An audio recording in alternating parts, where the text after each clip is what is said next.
Bonjour à tous, bienvenue dans une nouvelle vidéo coloriage et avis de films, séries, documentaires, etc. Vidéo dans laquelle je vais faire du coloriage comme maintenant, tout en vous donnant mon avis sur différentes choses. Regardez, je fais régulièrement ce genre de vidéo depuis plusieurs années. Donc vous pourrez voir en barre d'infos, commentaires épinglés et dans le i en haut de l'écran le lien vers mes vidéos précédentes de ce type. Je fais également régulièrement des compilations quand je regarde toute la saison d'une série où je vous mets tous mes avis sur chaque épisode puis un avis global bonus. Voilà, bah écoutez, je crois que j'ai tout dit en intro, donc on est parti pour cette vidéo. J'ai regardé le premier épisode du documentaire Les Fossoyeurs qui reprend le livre du même nom. Dans ce documentaire, Vincent je ne sais plus quoi nous raconte ce qu'il a fait pour... Attendez, là, j'ai fait là. Bon, c'est pas grave si c'est pas ça. Ce qu'il a fait pour enquêter sur le groupe Orpea, qui détient donc beaucoup de maisons de retraite. Et comment ils ont cherché à maximiser leurs profits au détriment du bien-être des personnes âgées, quitte à les mettre en danger ou à accélérer leur décès. Et franchement, c'est vraiment très dur à voir parce que c'est horrible et c'est tout ce que je déteste dans l'humanité, c'est-à-dire des personnes qui profitent des plus faibles pour gagner de l'argent et avoir des fortunes personnelles de milliards ou en tout cas centaines de millions d'euros quoi. Et en fait dans cette partie 1, donc on nous explique un peu la situation, y compris dans des établissements à 7 000 € par mois, ce qui se passait, et on nous présente petit à petit les personnes qui vont accepter de témoigner parce qu'il n'y en a pas tant que ça, tellement la machine Orpea écrase tout le monde. Donc on a un ancien directeur une ancienne directrice d'établissement, un ancien cadre infirmier, une ancienne alternante à la DRH, etc. etc. Et franchement, les histoires qu'il raconte glacent le sang. Mais je suis vraiment contente que ces personnes-là aient toutes pu témoigner. Parce que je sais que quand ce livre était sorti, il y a eu un boom dans le monde des personnes âgées, et heureusement, parce que comme beaucoup, j'ai eu des proches qui ont dû aller dans ce genre d'établissement-là, même si c'était pas ceux de ce groupe-là. Et je pense que ça a pu faire beaucoup de bien et assainir certaines choses, mais voilà. Donc j'en suis là. Il me reste la partie 2 à regarder, je sais pas trop ce qui va se passer dedans. Est-ce qu'on va nous parler du livre et du boom que ça a eu ou autre, j'en sais rien. Mais voilà, écoutez, j'ai hâte de la regarder. Même si en même temps, il y a des choses qui ont été dites qui me restent en tête et qui m'écœurent complètement. C'est ce genre de documentaire, tu le regardes pas en même temps que tu manges. Mais ouais, c'est nécessaire et honnêtement, le documentaire est pour l'instant très bien filmé et monté. Et donc je remercie les personnes qui ont fait ce travail parce que ça m'a permis de le rendre accessible à d'autres. Parce que honnêtement, moi un livre comme ça, je le lirai jamais. Donc là au moins je peux savoir ce qu'il y a dedans grâce à ça. J'ai regardé l'épisode 8 de la saison 1 de This Is Us. Le secret dont je vous parlais dans mon commentaire sur le dernier épisode a éclaté au grand jour.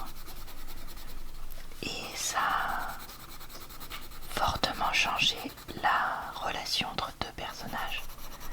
Je suppose qu'on verra comment à la suite, mais voilà, c'était assez intéressant. Et Kate a pris une décision par rapport à quelque chose qu'elle pouvait éventuellement faire. Pareil, je me demande comment ça va tourner. Désolée, il se met à griller dans la suite de la saison. J'ai regardé le film de 2024, je crois, Sing Sing, qui est un film où on est dans une prison aux États-Unis appelée Sing Sing, et donc on a une troupe de théâtre formée par des prisonniers et encadrée par quelqu'un qui vient de l'extérieur, mais on ne saura jamais qui c'est, qui fait des représentations et ainsi aide ces prisonniers-là à se sentir mieux, etc. Alors, qu'est-ce que j'ai pensé de ce film? C'est le genre de film où je suis un peu mitigée, malheureusement, parce que d'un côté j'ai trouvé les acteurs super bons, j'ai trouvé l'histoire intéressante, originale, avec le côté espoir et tout, mais de l'autre je trouve qu'il y a certaines choses qui seront jamais expliquées, jamais abordées, comme si le film avait dû faire en vrai 3 heures de plus et qu'il avait été un peu compressé pour tenir dans un film d'1h35, et que du coup bah tant pis. Il y a des choix scénaristiques qui sont faits, on développe certaines choses beaucoup et d'autres par rapport au théâtre et d'autres pas assez. Et après je comprends bien que c'est le but du film de parler de l'atelier théâtre et tout ça, de son importance pour tout le monde. Mais c'est vrai que j'aurais aimé en avoir un peu plus sur l'histoire de certains personnages qui est abordée mais pas suffisamment selon moi. Donc voilà, ça m'a un peu manqué. Mais écoutez, c'était différent d'autres films que j'ai vus récemment, donc je me suis dit pourquoi pas tester ça et je regrette pas. J'ai regardé le documentaire slash Mascus sur les masculinistes. Alors le but de ce documentaire, comme il est assez court, c'est de vraiment juste présenter ce que c'est et pas de faire un inventaire complet de tout, mais en gros il présente en France le fait qu'il y ait des youtubeurs qui soient de cette mouvance, qu'ils proposent tous des cours payants, des programmes payants pour redevenir un homme, un vrai, la haine des femmes et le racisme aussi assez flagrant dans ce milieu. Et il y a ce que j'ai trouvé le plus intéressant, c'est un témoignage d'un ancien masculiniste qui dit que en fait oui, il était pas content, etc., parce qu'il n'arrivait pas à trouver quelqu'un et qui s'était un peu laissé embrigader par tout ça. Et puis en fait au bout d'un moment il s'est rendu compte que les idées politiques n'étaient pas du tout les siennes, et donc il s'est dit bah je vais sortir, etc. Et peu de temps après il a rencontré celle qui partage sa vie depuis des années. Donc comme quoi quand on passe plus de temps à vivre en vrai et moins de temps à répandre de la haine sur internet, bah bizarrement on se porte tous beaucoup mieux. C'est fou ça quand même, hein. Voilà, écoutez, le documentaire je l'ai pas trouvé super, vraiment, parce que je trouve qu'on perd du temps sur des trucs pas importants et à répéter certaines choses. y aurait pu avoir le développement d'autres éléments ou plus d'apport comment dire, d'informations par des chercheurs, etc. Parce que là on a juste une nana qui parle un peu, mais pas plus que ça. Donc ouais, un peu déçu. Et de voir qu'il y a vraiment des millions de vues sur ce documentaire là, pauvre quoi. À part si c'était vraiment le premier de son genre, je vois pas trop l'intérêt. Bonjour à tous. Là, je voulais vous parler de l'épisode 1 de la mini-série This England, oh, j'arrive pas à prononcer, This England, sur les années Boris Johnson. Alors, il n'y a que 6 épisodes dans cette série, donc voilà, on va être très clair là-dessus. Et en fait, dans ce premier épisode d'1 heure, au début, on a des images documentaires et en même temps des acteurs qui rejouent certaines scènes. Où en gros, on voit que Boris Johnson accède au pouvoir, puis il fait une campagne Get Brexit Done. Donc faisons le Brexit que nous avons voté. Il la gagne et donc il est Premier ministre. Et en fait la série s'ouvre vraiment en décembre 2020 où on retrouve donc l'équipe de Boris qui est en train de dire alors qu'est-ce qu'on va faire pendant notre mandat et tout ça. Et en fait en parallèle tout de suite nous avons des images de Chine à Wuhan, je crois qu'on prononce comme ça. Je suis désolée, aujourd'hui c'est pas un jour en prononciation. Où on a donc on voit des chauves-souris sur un marché après avoir été dehors, etc. Puis on voit des premières images à l'hôpital, enfin bref. Et en fait, très vite, on a en parallèle trois choses, pardon. 1. Boris Johnson et sa vie privée. Donc il est avec sa nouvelle compagne, il divorce de sa femme, il appelle ses enfants puisqu'apparemment ceux-ci ne viennent jamais le voir, de son premier mariage, etc. On a en deuxième plan l'équipe qui travaille pour lui, avec donc la politique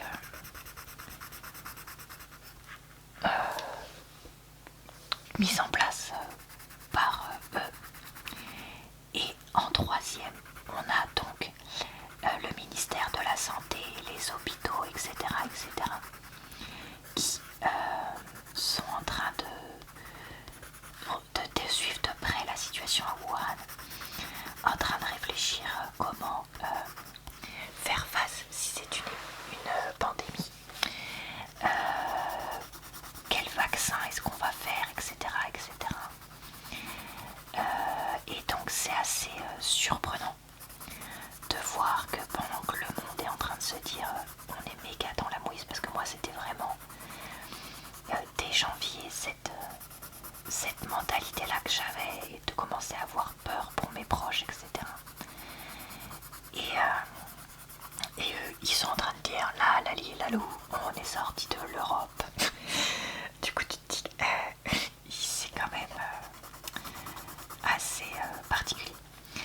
Pour l'instant je trouve que les acteurs sont pas mal dans leur rôle, et je trouve ça assez intéressant de la façon dont c'est filmé. Je me demande bien comment ça va tourner pour la suite, et je pense que ça va être aussi une réflexion sur justement la crise du Covid, chose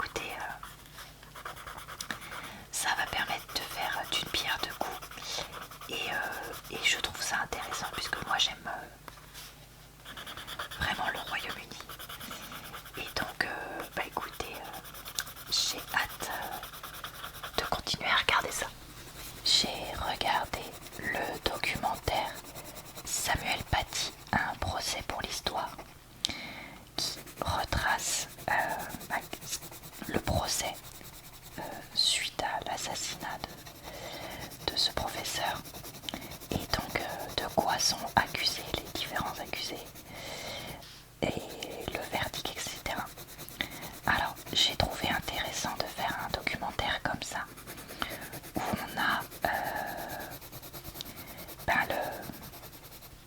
les avocats des différentes parties qui vont s'exprimer.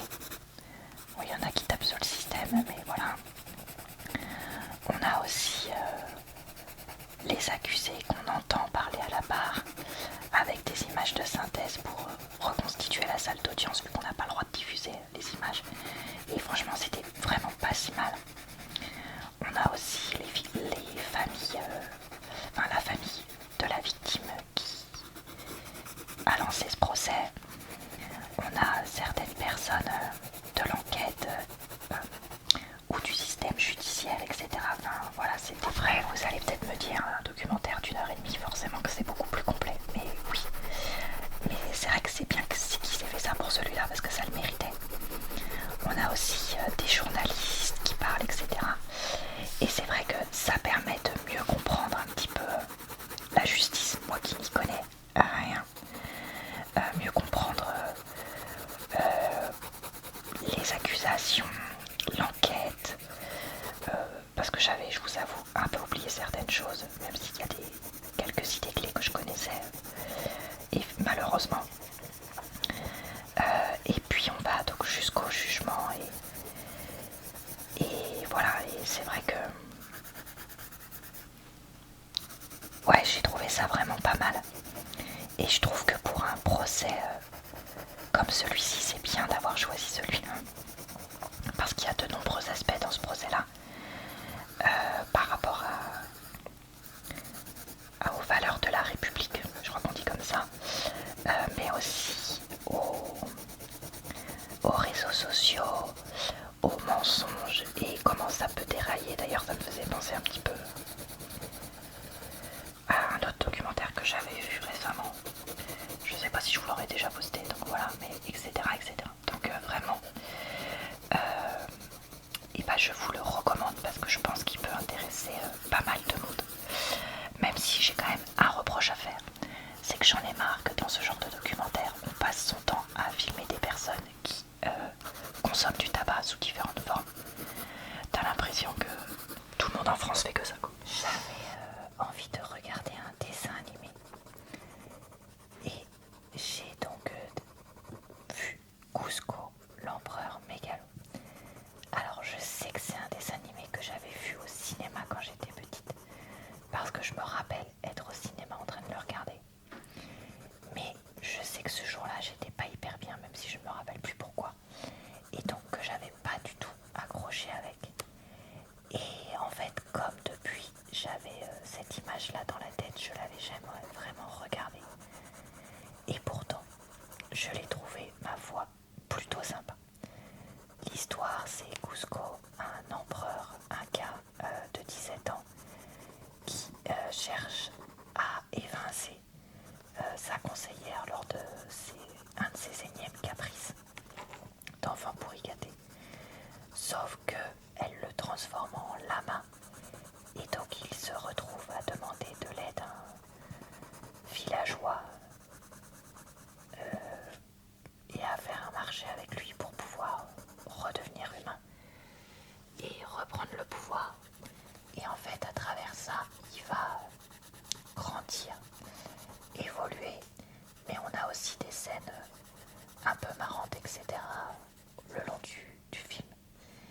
Et en fait, un truc avec lequel j'avais eu beaucoup de mal, c'est que des fois le film fait pause avant de... je sais pas comment dire, en gros ça fait pause. On voit un personnage, en l'occurrence Cusco, parler devant l'écran et pointer la scène, etc. Et c'est vrai que ça c'est un choix scénaristique osé pour un truc pour enfants, et moi j'avais eu beaucoup de mal avec ça en fait, je le sais. Mais là, maintenant que je suis pas dans le même état d'esprit et que je dois avoir 30 ans de plus, 25 ans de plus, je ne sais pas, et bah écoutez, ça ne m'a pas gêné plus que ça, et j'ai passé quand même un bon moment au final à regarder ce film, à rigoler un petit peu, et heureusement à le voir assez vite changer d'avis sur certaines choses. Donc voilà, écoutez, je pense que je le recommanderais maintenant. Ce soir, j'ai regardé le 4e épisode de la saison 2 de Yellowstone. Et dans cet épisode, on a des vaches de Yellowstone qui meurent de façon un petit peu inexpliquée. Et donc suite à ça, Casey, le dernier fils, j'ai l'impression est enrôlé dans une espèce de police de la nature, si j'ai bien tout compris. Et du coup, il y a plusieurs événements liés à ça. Alors, j'ai l'impression d'avoir un peu mieux compris ce que Bess faisait. Je sais plus si c'était à la fin de la saison dernière ou au début de cette saison. Mais il y a des choses que je comprends mieux. Et en fait, son personnage est à la fois détestable, mais en même temps on sent qu'il y a des choses derrière. Donc voilà, on va voir comment ça continue. C'est toujours Magouille et compagnie sur le ranch. Et on n'a pas eu trop de suite avec les histoires avec le cow-boy de la dernière fois. Mais je suis certaine qu'on va en reparler bientôt. J'ai regardé le documentaire qui contrôle vraiment le prix de l'électricité de, je crois que c'est LCP. Et c'était ma foi assez intéressant parce que ça expliquait pourquoi EDF avait été dénationalisé.